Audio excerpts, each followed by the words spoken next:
నమస్తే welcome to TS ముందుగా headlines. రాష్ట్రంలో వర్ష ప్రభావ పరిస్థితులపై ఎప్పటికప్పుడు సమీక్ష నిర్వహిస్తున్న ముఖ్యమంత్రి నారా చంద్రబాబు నాయుడు అత్యవసర నిధులు మంజూరుకు ఆదేశాలు జారీ చేసిన సీఎం.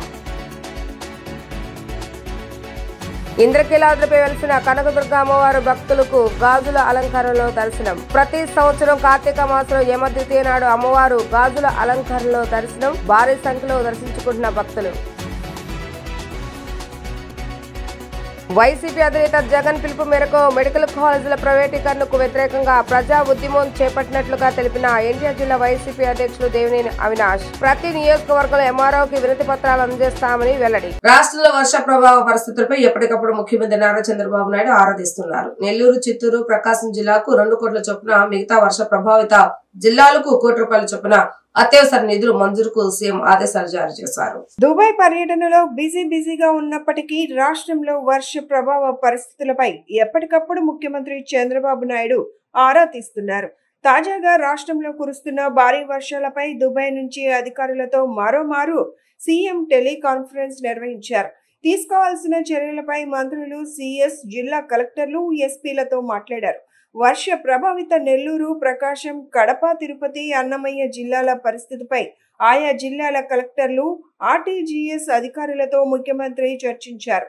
నెల్లూరు, చిత్తూరు, ప్రకాశం జిల్లాకు 2 కోట్ల రూపాయల చొప్పున, మిగతా వర్ష ప్రభావిత జిల్లాలకు 1 కోటి రూపాయల చొప్పున అత్యవసర నిధుల మంజూరుకు సీఎం ఆదేశాలు జారీ చేశారు. వర్ష ప్రభావిత ప్రాంతాల్లో ఎన్డీఆర్ఎఫ్, ఎస్డీఆర్ఎఫ్ బృందాలను పంపాలని సూచనలు చేశారు. ప్రాణ, ఆస్తి నష్టం జరగకుండా చర్యలు చేపట్టాలని తెలిపారు. Revenue, disaster, police, irrigation, municipal, ఆర్&బి, విద్యుత్ శాఖలు అప్రమత్తంగా ఉండాలని సూచించారు సీఎం. లోతట్టు ప్రాంతాల్లోని వారిని సురక్షిత ప్రాంతాలకు తరలించాలన్నారు. రిలీఫ్ కేంద్రాల్లో బాధితులకు నాణ్యమైన ఆహారం, పిల్లలకు పాలు అందించాలని అధికారులకు సీఎం చంద్రబాబు సూచించారు.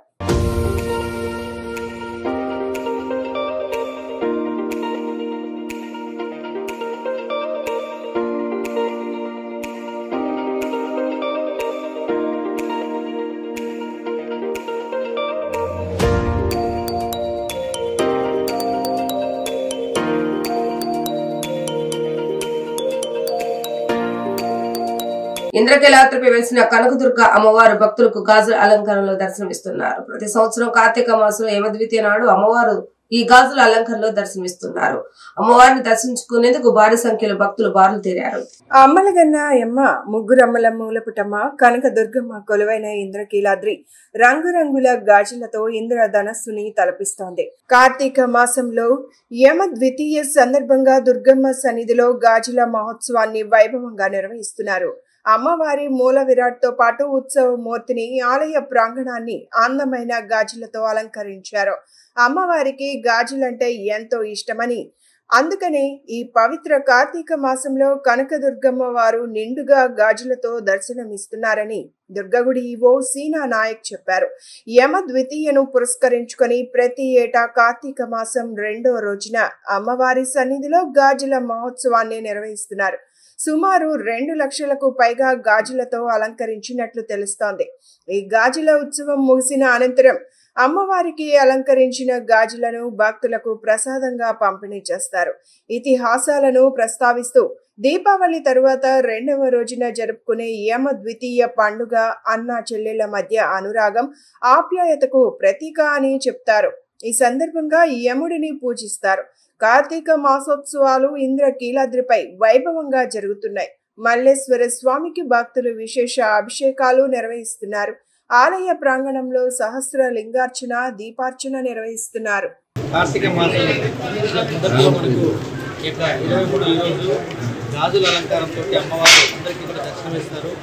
ముఖ్యంగా గాజుల అలంకరణ ఒక ప్రత్యేకత ఏంటంటే, ఎవరైనా కానీ భక్తులు వచ్చి అమ్మవారిని దర్శించుకుంటే బాగా ఉంటుందని చెప్పేసి, వారికి మంచి ప్రసాదిస్తుందని చెప్పేసి, ఇంకా అనేక రకాలైనటువంటి మంచి నమ్మకంతో అమ్మవారిని దర్శించుకుంటే ఖచ్చితంగా అన్నీ కూడా వారికి శుభాలు కలుగుతాయని చెప్పేసి ఈ కార్తీక మాసంలో గాజుల అలంకరణ అనేది ఒక ప్రత్యేకతగా ఉంటుంది. ముఖ్యంగా ఈరోజు చాలా చక్కగా భక్తులందరూ బాగా అధిక సంఖ్యలో రావాలి. మనకు వాతావరణం కూడా కొద్దిగా వర్షం బాగా వస్తుంది కాబట్టి దానికి తోడు మనకు ఈ కొండ చర్యలు అనేది కొద్దిగా ప్రాబ్లంగా ఉందనే ఉద్దేశంతో భక్తులు అధిక సంఖ్యలో రావడం లేదు. మధ్యాహ్నం దాకా ఒకవేళ వర్షం తగ్గిపోతే ఖచ్చితంగా భక్తులందరూ కూడా వచ్చి అమ్మవారిని దర్శించుకుంటారని చెప్పేసి తెలియజేస్తున్నారు. ఈ నెల 28వ తేదీన వైసీపీ అధినేత జగన్ పిలుపు మేరకు మెడికల్ కాలేజీల ప్రైవేటీకరణకు వ్యతిరేకంగా ప్రజా ఉద్యమం చేపడుతున్నట్లుగా ఎన్టీఆర్ జిల్లా వైసీపీ అధ్యక్షులు దేవినేని అవినాష్ తెలిపారు. రాష్ట్ర ప్రజలందరూ కోటి సంతకాల సేకరణ కార్యక్రమంలో పాల్గొని ప్రభుత్వంపై తమ నిరసన తెలియజేశారని గుర్తు చేశారు. అన్ని వర్గాల ప్రజలను భాగస్వామ్యం చేస్తూ 28వ తేదీన ర్యాలీ నిర్వహించి ప్రతి నియోజకవర్గంలో ఎంఆర్ఓకి వినతి పత్రాలు అందజేస్తామని ఆయన పేర్కొన్నారు. మెడికల్ కళాశాలలను ప్రైవేటీకరణ చేయటాన్ని వ్యతిరేకిస్తూ ఈ నెల 28వ తేదీన వైసీపీ ఆధ్వర్యంలో ప్రజా ఉద్యమం చేపట్టనున్నారు. ఈ కార్యక్రమానికి సంబంధించిన పోస్టర్ను ఎన్టీఆర్ జిల్లా వైసీపీ కార్యాలయంలో ఆ పార్టీ నేతలు విడుదల చేశారు. ఈ సందర్భంగా జిల్లా అధ్యక్షులు దేవినేని అవినాష్ మాట్లాడుతూ కూటమి పాలనలో సంవత్సరంన్నర కాలంగా అభివృద్ధి సంక్షేమం కుంటుపడిందని తెలిపారు. చంద్రబాబు అన్ని విధాలుగా ప్రజలను మోసం చేశారని మండిపడ్డారు. ప్రతి ఒక్క వైసీపీ కార్యకర్త ఈ కార్యక్రమంలో పాల్గొని విజయవంతం చేయాలని ఆయన కోరారు. అనంతరం వెల్లంపల్లి శ్రీనివాస్, మల్లాది విష్ణులు మాట్లాడుతూ మెడికల్ కాలేజీల ప్రైవేటీకరణకు వ్యతిరేకంగా ప్రజల నుంచి విశేష స్పందన లభిస్తుందన్నారు. బాబు వచ్చిన తరువాత ప్రభుత్వ ఆస్తులన్నీ ప్రైవేట్ పరం చేస్తున్నారని విమర్శించారు. అడ్రస్ లేని కంపెనీలకు కూడా విలువైన భూములను కట్టబెడుతున్నారని ధ్వజమెత్తారు. అనంతరం వైసీపీ నేతలు మాట్లాడుతూ అబద్ధాలు చెప్పి అధికారంలోకి వచ్చిన చంద్రబాబు ఇప్పుడు పేద విద్యార్థులకు మెడికల్ విద్యను దూరం చేస్తున్నారన్నారు. జగన్ విద్య వైద్యానికి ఊపిరి పోశారని చెప్పారు. ప్రజా వ్యతిరేక నిర్ణయాలు తీసుకోవడం ప్రభుత్వానికి అలవాటుగా మారిందంటూ మండిపడ్డారు. ఈరోజు ఎన్టీఆర్ జిల్లా వైఎస్ఆర్ కాంగ్రెస్ పార్టీ తరపున రేపు 28వ తారీఖున మంగళవారం ఏదైతే మా నాయకుడు వైఎస్ఆర్ కాంగ్రెస్ పార్టీ అధ్యక్షుడు జగన్మోహన్ రెడ్డి గారి ఒక నాయకత్వంలో వైఎస్ఆర్ కాంగ్రెస్ పార్టీ ఆధ్వర్యంలో గత 10 రోజులుగా రాష్ట్ర వ్యాప్తంగా కోటి సంతకాల కార్యక్రమం ఏ విధంగా అయితే జరుగుతుందో, మరీ ముఖ్యంగా ఎన్టీఆర్ జిల్లాలో ప్రతి గ్రామంలో గల అన్ని వర్గాల ప్రజలు, రైతులు, కార్మికులు, విద్యార్థులు, మహిళలు ఈరోజు ఆంధ్రప్రదేశ్లో ఉన్న ఒక విద్యార్థుల భవిష్యత్తు బాగుండాలి, ఆంధ్రప్రదేశ్ భవిష్యత్తు బాగుండాలి అని చెప్పని అన్ని వర్గాల ప్రజలు ఆ కోటి సంతకాల కార్యక్రమంలో పాల్గొని వైఎస్ఆర్ కాంగ్రెస్ పార్టీ చేపట్టిన ఈ కార్యక్రమానికి మద్దతు ఇస్తూ ప్రతి ఒక్కరి గారు మాకు సహకరించి ఈ కార్యక్రమాన్ని ముందుకు తీసుకెళ్తున్నారు. అదేవిధంగా వైఎస్ఆర్ కాంగ్రెస్ పార్టీ జగన్మోహన్ రెడ్డి గారు ఒక పిలుపు మేరకు రేపు 28వ తారీఖున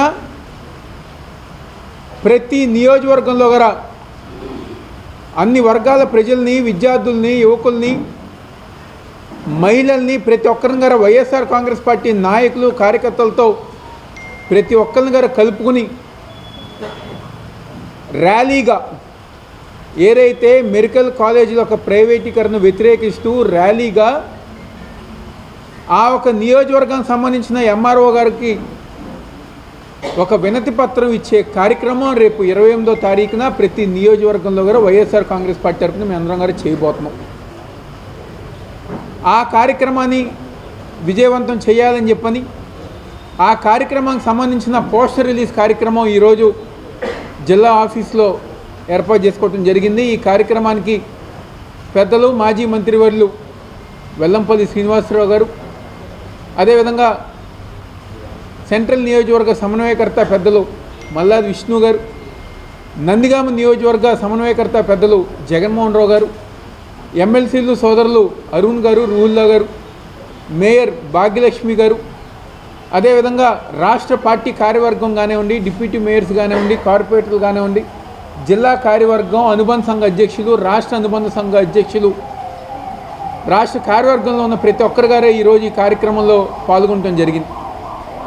ఏదైతే ఈ యొక్క 10 రోజుల నుంచి గారా మా ప్రతి వైఎస్ఆర్ కాంగ్రెస్ పార్టీ నాయకుడు, కార్యకర్త ప్రజల్లోకి వెళ్ళి కూటమి ప్రభుత్వం చంద్రబాబు నాయుడు నాయకత్వంలో జరుగుతున్న అన్యాయం, ఈ యొక్క 15 నెలలుగా సంక్షేమం లేదు, అభివృద్ధి కార్యక్రమాలు లేవు.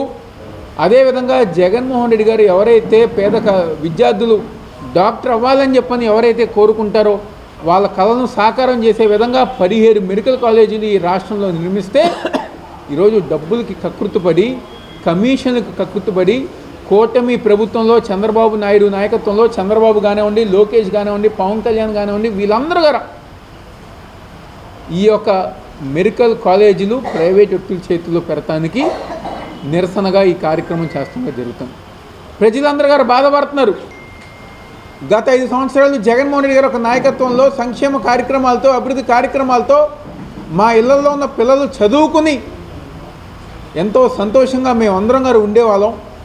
పండగలు వస్తే ఆ సమయానికి జగన్మోహన్ రెడ్డి గారు ఇచ్చే సంక్షేమ కార్యక్రమాలు డబ్బుతో కానివ్వండి, లేకపోతే ఆ ఒక రొటేషన్ మాకు ఉండేది. కానీ ఈరోజు మేము పండగలు వచ్చినా ఫస్ట్ ఉండాల్సిన పరిస్థితి ఈ రాష్ట్రంలో చంద్రబాబు నాయకత్వంలో ముందుకు వెళ్తున్నాము అని చెప్పని మేము బాధపడాల్సి వస్తానని చెప్పని ఈరోజు ప్రతి ఒక్కరు గారు బాధపడుతున్నారు. ఈ నెల 28వ తారీఖు నాడు ఏదైతే మెడికల్ కాలేజీల్లో ప్రైవేటీకరణ కాకూడదని చెప్పని ఒక మంచి ఉద్దేశంతో ముఖ్యంగా నియోజకవర్గ స్థాయిలో ఈ కార్యక్రమం ఏదైతే స్థానిక ఎంఆర్ఓలకి వినతిపత్రం ఇచ్చే విధంగా కార్యక్రమం నిర్వహిస్తున్నారు, ఆ కార్యక్రమాన్ని ప్రతి ఒక్కళ్ళు కలుపుకొని పార్టీ నాయకులు, అదేవిధంగా ఎవరైతే ప్రజా సంఘాలు కావచ్చు, ఎవరైతే ఈ మెడికల్ కాలేజీల ద్వారా ఇబ్బంది పడే పరిస్థితి ఉందో వారందరినీ కూడా కలుపుకొని ఈ కార్యక్రమం చేయాలని చెప్పని గౌరవ మాజీ ముఖ్యమంత్రి జగన్మోహన్ రెడ్డి గారి ఆదేశాల మేరకు ఈరోజు జిల్లా ఆఫీసులో పోస్టల్ లాంచింగ్ కార్యక్రమానికి విచ్చేసిన అందరికీ కూడా పేరు పేరున హృదయపూర్వక నమస్కారాలు. ఎందుకంటే ఆల్రెడీ ఇప్పటికే ఈ మెడికల్ కాలేజీలు ప్రైవేటీకరణ కాకూడదనే ఉద్దేశంతోనే 1 కోటి సంతకాల కార్యక్రమం కూడా ప్రారంభించడం జరిగింది. ప్రభుత్వ వైద్య కళాశాలల ప్రైవేటీకరణకు వ్యతిరేకంగా రాష్ట్ర మాజీ ముఖ్యమంత్రి జగన్మోహన్ రెడ్డి గారి పిలుపు మేరకు రేపు 28వ తారీఖున చేపట్టినటువంటి ర్యాలీలన్నీ విజయవంతం చేస్తూ దానికి సంబంధించిన పోస్టర్ ఆవిష్కరణ కార్యక్రమానికి చేసిన మీ అందరికీ హృదయపూర్వక నమస్కారాలు తెలియజేస్తూ ఈవేళ రాష్ట్రంలో ఒక అప్రకటిత మెడికల్ ఎమర్జెన్సీ నడుస్తోంది. ఈ గవర్నమెంట్ వచ్చిన దగ్గర నుంచి, కూటమి ప్రభుత్వం వచ్చిన దగ్గర నుంచి రాష్ట్రంలో మీరు ఎక్కడైనా చూడండి, వచ్చింది మొదలు లాస్ట్ ఇయర్ అంతా ఎక్కడ పడితే అక్కడ డయేరియా కేసులు వచ్చినాయి. ముఖ్యంగా గురుకుల పాఠశాలలోనూ వాటిలోనూ. అది ఇప్పటికీ కంటిన్యూ అవుతోంది. ఇది మొన్న మన విజయవాడలో కూడా చూసాం. అదేవిధంగా కొత్త వ్యాధులు ఇంతకుముందు లేని తురకపాలెంలో మిలియో ఐడోసిస్ రావడం, దానికి కారణం రక్షిత మంచినీరు ఇవ్వకపోవడమే. ఏదైతే జగన్మోహన్ రెడ్డి గారు పిలిపించారో 9వ తారీఖున ఈ రాష్ట్రంలో ఉన్నటువంటి మెడికల్ కాలేజీల ప్రైవేటైజేషన్ని ఆపాలి అని చెప్పని నర్సీపట్నంతో ఈ కార్యక్రమం ప్రారంభమైంది. ఆ కార్యక్రమం నవంబర్ 20 చివరి వరకు కూడా ఈ కార్యక్రమం కొనసాగుతుంది. ఈ కార్యక్రమం 1 కోటి సంతకాల కార్యక్రమం ప్రారంభమైంది 10వ తారీఖు నుంచి. ఈ నెల అంటే అక్టోబర్ 28వ తారీఖున రాష్ట్ర వ్యాప్తంగా ఉన్నటువంటి 175 నియోజకవర్గాలలో ర్యాలీలు ప్రజల్ని చైతన్యవంతం చేస్తూ, ప్రజల్ని భాగస్వాములు చేస్తూ, ఇతర ప్రజా సంఘాలని, రాజకీయ పార్టీలని, కలిసి వచ్చేటటువంటి పౌర సంఘాలని అందరినీ కూడా కలుపుకొని పెద్ద ఎత్తున ర్యాలీలు చేయాలి. రేపు 28వ తారీఖున ప్రైవేట్ కాలేజీలని, మెడికల్ కాలేజీలని ప్రైవేటైజేషన్ చేసిన భాగంగా దానికి వ్యతిరేకంగా వైఎస్ఆర్ కాంగ్రెస్ పార్టీ పెద్ద ఎత్తున నియోజకవర్గ స్థాయిలో ర్యాలీలు, ఆందోళన చేపట్టడం జరుగుతుంది. మీ అందరికీ తెలుసు, చంద్రబాబు నాయుడు అంటేనే ప్రైవేటైజేషన్ అంటేనే చంద్రబాబు నాయుడు. ఈరోజు రాష్ట్రంలో ఉన్న ఆస్తుల్ని, ప్రభుత్వ ఆస్తుల్ని, ప్రభుత్వ కళాశాలని అమ్మేస్తున్న ఏకైక వ్యక్తి ఎవరున్నారంటే చంద్రబాబు నాయుడు. మరి ఆ రోజున మెడికల్ కాలేజీల విషయంలో సీట్ల విషయంలో ఆనాడు జగన్మోహన్ రెడ్డి గారి గవర్నమెంట్లో 107 జీవో ద్వారా మనం కొన్ని మెడికల్ సీట్స్ని ఎన్ఆర్ఐ కోటాగా కన్నర్ కోటాగా మనం కేటాయిస్తేనే అదిగో మెడికల్ కాలేజ్ సీట్లు అమ్మేస్తున్నారని చెప్పి పెద్ద ఎత్తున పోరాటం చేసిన వీరులు ఎవరంటే అప్పట్లో చంద్రబాబు నాయుడు గారు, పవన్ కళ్యాణ్ గారు. వైఎస్ జగన్మోహన్ రెడ్డి గారి పిలుపు మేరకు రాష్ట్ర వ్యాప్తంగా 175 నియోజకవర్గాల్లో కూడా వైఎస్ఆర్ కాంగ్రెస్ పార్టీ ఆధ్వర్యంలో ఏదైతే ప్రభుత్వ మెడికల్ కాలేజీలు ఉన్నాయో వాటిని ప్రైవేటీకరిస్తున్నటువంటి నిర్ణయాన్ని వ్యతిరేకిస్తూ అన్ని నియోజకవర్గాల్లో కూడా ర్యాలీలు అనే కార్యక్రమాన్ని పిలిపివ్వడం జరిగింది. మరి అందులో భాగంగా ఈ రోజున ఈ యొక్క ర్యాలీలకు సంబంధించి పోస్టర్ ఆవిష్కరణ కార్యక్రమం మన జిల్లా పార్టీ కార్యాలయంలో జిల్లా అధ్యక్షులు దేవినేని అవినాష్ గారి నేతృత్వంలో, అలానే మాజీ మంత్రివర్యులు వెల్లంపల్లి శ్రీనివాస్ గారు, అలానే మాజీ శాసనసభ్యులు మల్లాది విష్ణు గారు, డాక్టర్ జగన్మోహన్ రావు గారు, అలానే ఎమ్మెల్సీలు గౌరవనీయులు రుహుల్లా గారు, అలానే మొండితోక అరుణ్ కుమార్ గారు, ఇంకా రాష్ట్ర జిల్లా నాయకులందరి సమక్షంలో వాళ్ళ పోస్టర్లు ఆవిష్కరించుకునే కార్యక్రమాన్ని ఏర్పాటు చేశారు. మెగాస్టార్ చిరంజీవిపై ఏపీ అసెంబ్లీలో టీడీపీ ఎమ్మెల్యే నందమూరి బాలకృష్ణ చేసిన వ్యాఖ్యల దుమారం కొనసాగుతుంది. ఈ వ్యవహారంపై వైసీపీ అధినేత జగన్ ఘాటుగా స్పందించారు. బాలకృష్ణ అసెంబ్లీకి మద్యం సేవించి వచ్చారని, ఆయన మానసిక స్థితి సరిగా లేదని సంచలన ఆరోపణ చేశారు. బాలకృష్ణ వ్యాఖ్యలు, పవన్ కళ్యాణ్ మౌనంపై విలేకరులు అడిగిన ప్రశ్నకు బదిలిస్తూ జగన్ తీవ్ర స్థాయిలో విరుచుకుపడ్డారు.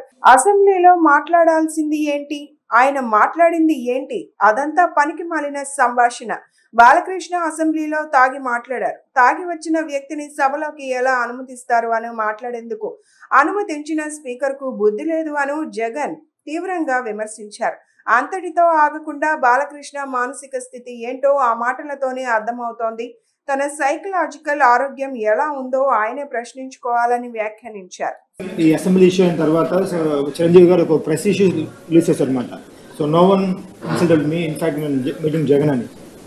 సో జగన్ గారు నన్ను ఇన్సల్ట్ చేయలేదని చెప్పేసి చిరంజీవి గారు on record he release a press statement. So ఆ తర్వాత పవన్ కళ్యాణ్ గారు దీన్ని చాలా హైలైట్ చేశారు, మా అన్నని అవమానించారని చెప్పేసి. Entire film industry was complete against you. Anything to tell about this, ఏం జరిగింది ఆ రోజు? So what made the completely portraying you in wrong way? పని పాట లేని కాన్వర్జేషన్ను బాలకృష్ణ అనే వ్యక్తి తీసుకొచ్చాడు అసెంబ్లీలో. అసలు ఆయన మాట్లాడాల్సింది ఏంది, అసెంబ్లీలో ఆయన మాట్లాడాల్సింది ఏంటి, ఆయన తాగి మాట్లాడింది ఏంటి? అసలు తాగినోని అసెంబ్లీకి తీసుకుని అసెంబ్లీలో మాట్లాడిచ్చే కార్యక్రమం చేస్తున్నారు అని అంటే స్పీకర్కి బుద్ధి లేదు. తాగినోడు ఆ మాదిరిగా మాట్లాడుతున్నాడు అని అంటే ఆయన సైకలాజికల్ హెల్త్ ఎట్లుందో, అసెంబ్లీకి వచ్చి ఆ మాదిరిగా మాట్లాడుతున్నాడంటే ఆయన సైకలాజికల్ హెల్త్ ఎట్లుందో ఆయన క్వశ్చన్ చేసుకోవాలి. This is what it is.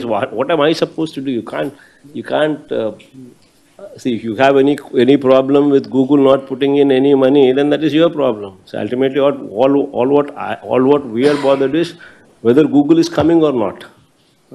See, whichever way Google comes, it is good with us as far as we are concerned. Then why is Adani being so silent when it is being shrouded so openly then in that case? See, I think these are the questions that you should ask Chandrababu Naidu. Why is Chandrababu Naidu not projecting? You should ask Chandrababu Naidu. He is the man in the governance. You should ask him. Why is he not giving these people due credit?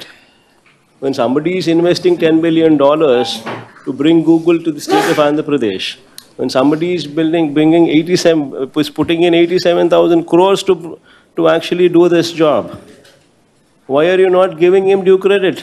ఆరోగ్యశ్రీని అనారోగ్యశ్రీగా మార్చారని, ఆరోగ్యశ్రీ పథకం పెట్టి వైఎస్ఆర్ దేవుడైతే పథకాన్ని ఆపి చంద్రబాబు నాయుడు రాక్షసుడు అయ్యారని APCC అధ్యక్షులు YS Sharmila Reddy అభివర్ణించారు. ఆరోగ్యశ్రీ పథకం పేరు ఏదైనా సరే ఈ పథకాన్ని కొనసాగించాలని, వెంటనే 2,700 కోట్ల రూపాయలను ఆరోగ్యశ్రీ బకాయిలను విడుదల చేయాలని ప్రభుత్వాన్ని ఆమె డిమాండ్ చేశారు. ఆరోగ్యశ్రీ నిధులను విడుదల చేయాలని ఆంధ్రరత్న భవన్ వద్ద ఏపీసీసీ చీఫ్ వైఎస్ షర్మిలారెడ్డి ఆధ్వర్యంలో నిరసన కార్యక్రమం నిర్వహించడం జరిగింది. ఈ కార్యక్రమంలో పాల్గొన్న షర్మిలారెడ్డి మాట్లాడుతూ ఆరోగ్యశ్రీ పథకాన్ని బొందపెట్టే కుట్ర జరుగుతుందన్నారు. వైఎస్ఆర్ హయాంలో పథకం గొప్పగా సాగిందన్నారు. వైఎస్ఆర్ కి పేద ప్రజల పట్ల ప్రేమకు నిదర్శనం ఆరోగ్యశ్రీ పథకమని పాదయాత్ర చేసి ప్రజల కష్టాలు తెలుసుకుని పథకాన్ని రూపకల్పన చేశారన్నారు. కూటమి సర్కార్ వైఖరి చూస్తుంటే ఆరోగ్యశ్రీ కొనసాగించే పరిస్థితి కనబడడం లేదన్నారు. ప్రైవేట్ ఆసుపత్రుల్లో వైద్య సేవలు నిలిపివేయడంతో రోగులు ఇబ్బందులు పడుతున్నారన్నారు. రాష్ట్ర ప్రభుత్వం 2700 కోట్లు ఆరోగ్యశ్రీ బకాయిలు ఉన్నాయని వాటిని విడుదల చేయాలన్నారు. ఆరోగ్యశ్రీకి పేరేం పెట్టినా తమకు అభ్యంతరం లేదని ఏ పేరుతోనైనా దాన్ని కొనసాగించాలని డిమాండ్ చేశారు. ఇది ఎక్కడి అన్యాయం అని అడుగుతున్నా.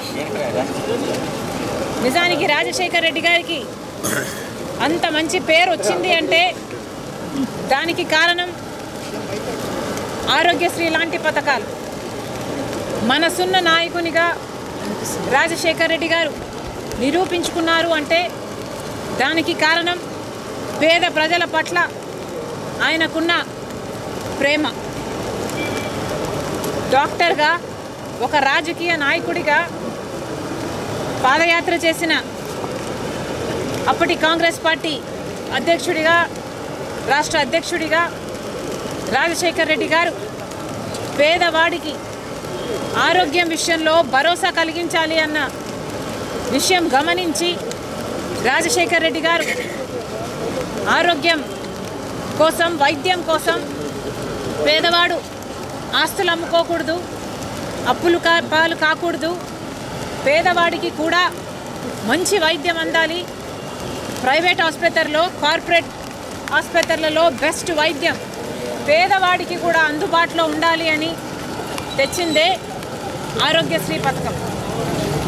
రాజశేఖర్ రెడ్డి గారి గుండెల్లో నుంచి పుట్టిన పథకం ఆరోగ్యశ్రీ పథకం. ఎంతమంది లక్షల మంది, కోట్ల మంది ఆరోగ్యశ్రీ పథకం ద్వారా లబ్ధి పొందిన వాళ్ళు ఉన్నారు.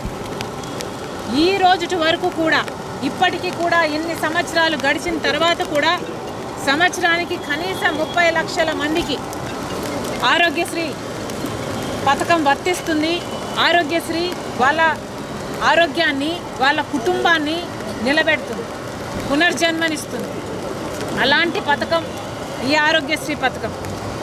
కానీ కూటమి సర్కార్ వైఖరి చూస్తుంటే ఆరోగ్యశ్రీని బతికి ఉంచే ఉద్దేశం లేదు అన్నట్టుగా కనిపిస్తుంది. అవుట్ ఫాల్ డ్రైన్ లో వర్షపు నీరు ప్రవాహం డ్రోన్ తో విజయవాడ నగరపాలక సంస్థ కమిషనర్ ధ్యాన్ చంద్ర పరిశీలించారు. వర్షపు నీటి ప్రభావంతో ఎటువంటి అంతరాయం లేకుండా చూసుకోవాలని అధికారులను ఆయన ఆదేశించారు. గురువారం ఉదయం తన పర్యటనలో భాగంగా Tikkili road, Mother Teresa junction, Pinnamaneni polyclinic road, Loyola college road, ESI hospital junction, inner ring road, 33 Thumula centre ప్రాంతాలని పర్యటించి క్షేత్రస్థాయిలో వర్షపు నీరు ప్రవాహాన్ని విజయవాడ నగరపాలక సంస్థ కమిషనర్ ధ్యానచంద్ర పరిశీలించారు. ఈ సందర్భంగా కమిషనర్ మాట్లాడుతూ డీసిల్టింగ్ పనులు ఎప్పటికప్పుడు జరుగుతూ ఉండాలన్నారు. కల్వర్ట్ల వద్ద ప్రత్యేకంగా దృష్టి పెట్టి వ్యర్థాలను తొలగించాలని, కల్వర్ట్లను పూర్తి స్థాయిలో మెయింటెనెన్స్ చేయాలని, 33 తూముల వద్ద గుర్రపు డెక్కాలను తొలగించాలని, ఈఎస్ఐ జంక్షన్ వద్ద కిందకున్న కల్వర్ట్ ను లెవెల్ పెంచమని, అవుట్ ఫాల్ డ్రైన్ ను డ్రోన్ తో పరిశీలించి ఎప్పటికప్పుడు డీసిల్టింగ్ చేసుకుంటూ వర్షపు నీటి ప్రవాహంలో ఎటువంటి అంతరాయం లేకుండా చూసుకోవాలని అధికారులను ఆదేశించారు. ప్రతిరోజు నిర్దేశిత సమయానికి అన్న క్యాంటీన్ ను తెరుస్తున్నారా, ఆహారంలో నాణ్యత ఉంటుందా, పారిశుద్ధ్య నిర్వహణ ఎలా ఉంటుంది, త్రాగునీరు అందుబాటులో ఉంటుందా వంటి అంశాలను అక్కడకు వచ్చిన ప్రజలతో మాట్లాడి తెలుసుకున్నారు. ఇంకా అన్న క్యాంటీన్ వారి అభిప్రాయాలను తెలుసుకున్నారు. ప్రతిరోజు QR కోడ్ ను స్కాన్ చేసి వారి అభిప్రాయాలను తెలపాలని వారిని కోరారు.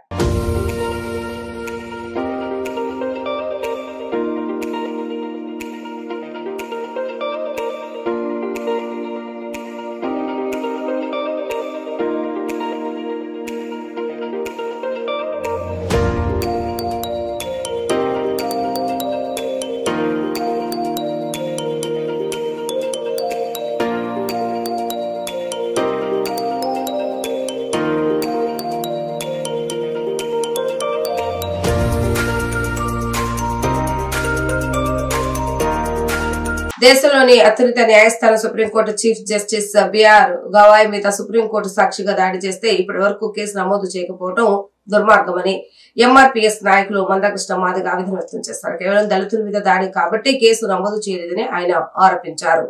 దేశంలోని అధికార పక్షాలన్నీ చర్యలు ఖండించాయని వెల్లడించారు. గవాపై దాడిని ఖండిస్తూ బాధ్యులైన వారిపై చర్యలు తీసుకోవాలని చలో హైదరాబాద్ కార్యక్రమాన్ని చేపట్టామని తెలిపారు. ఎంఆర్పీఎస్ నాయకులు మందకృష్ణ మాదిగ ఆధ్వర్యంలో గాంధీనగర్ ప్రెస్ క్లబ్ లో మీడియా సమావేశం నిర్వహించడం జరిగింది.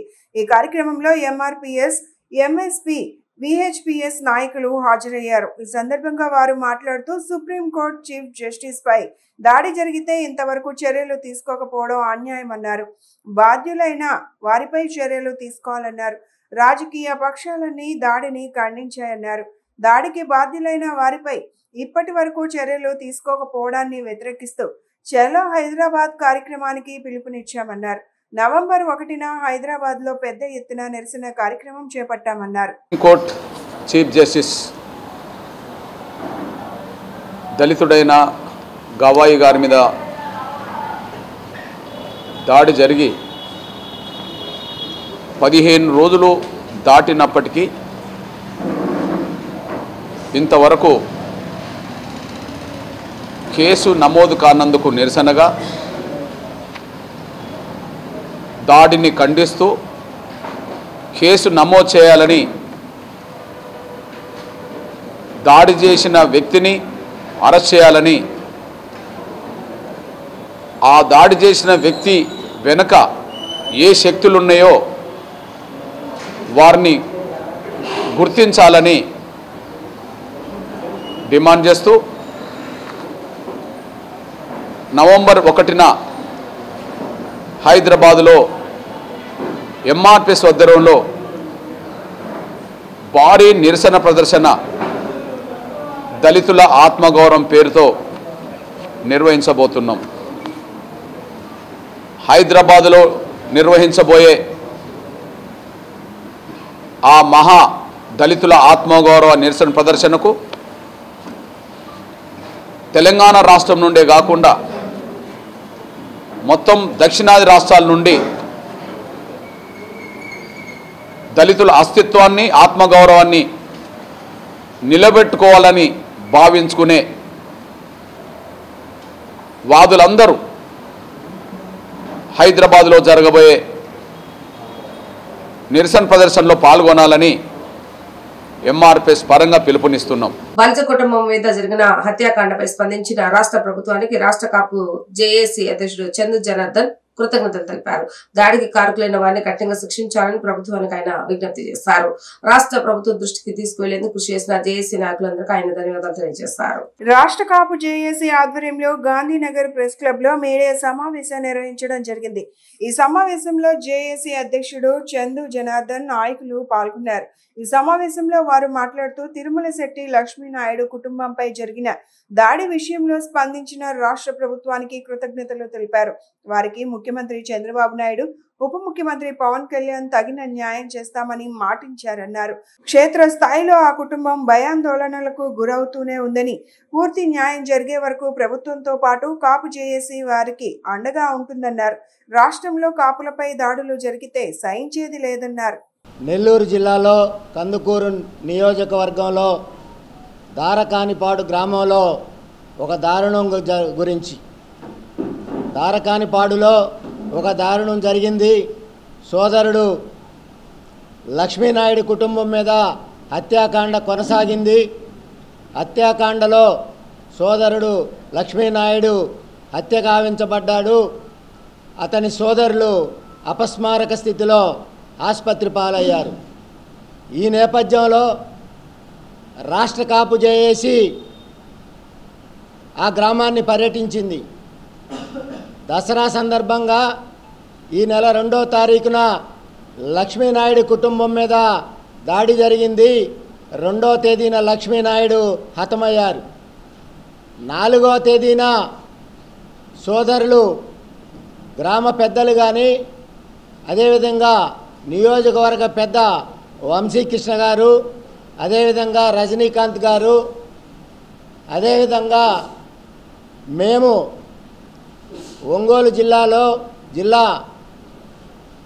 కాపు సంఘ సమావేశం ఏర్పాటుకు సంబంధించి ఒంగోలు కాపు సంఘ కార్యాలయంలో సమావేశమైన నేపథ్యంలో బాధిత గ్రామానికి సంబంధించిన పెద్దలు రావటం, రాష్ట్ర కాపు జేఏసీని కలవటం జరిగింది. గ్రామ పెద్దలు, నియోజకవర్గ పెద్దలు రాష్ట్ర కాపు జేఏసీ దృష్టికి ఆ గ్రామంలో జరిగిన హత్యాకాండకు సంబంధించిన అంశం దృష్టికి తేగా ఆ జిల్లాకు సంబంధించిన ముఖ్యమైన నాయకులు సంజీవ్ గారికి అదేవిధంగా వెంకటరమణ గారికి బాధ్యతలు అప్పచెప్పి వెంటనే గ్రామంలోకి సమాచారం ఇవ్వకుండా వెళితే ఆ కుటుంబం కోసం అహర్నిశలు వారి వెంటే ఉండి పనిచేస్తున్న నాయకత్వం కొంతమంది ఉన్నారు. వార్తలు ముగించే ముందు హెడ్లైన్స్ మరొకసారి. రాష్ట్రంలో వర్ష ప్రభావ పరిస్థితులపై ఎప్పటికప్పుడు సమీక్ష నిర్వహిస్తున్న ముఖ్యమంత్రి నారా చంద్రబాబు నాయుడు. అత్యవసర నిధులు మంజూరుకు ఆదేశాలు జారీ చేసిన సీఎం.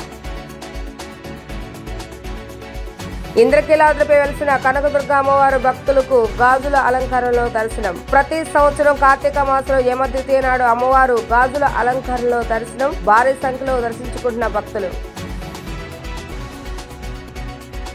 వైసీపీ అధినేత జగన్ పిలుపు మేరకు మెడికల్ కాలేజీల ప్రైవేటీకరణకు వ్యతిరేకంగా ప్రజా ఉద్యమం చేపట్టినట్లుగా తెలిపిన ఎన్టీఆర్ జిల్లా వైసీపీ అధ్యక్షులు దేవినేని అవినాష్. ప్రతి నియోజకవర్గంలో ఎంఆర్ఓకి వినతి పత్రాలు అందజేస్తామని వెల్లడి. ఇవి ఈ రోజు వార్తా విశేషాలు. పర్ల 3 ప్రసారమైన వార్తలు మళ్ళీ కలుద్దాం. అందరికీ సెలవు. నమస్కారం.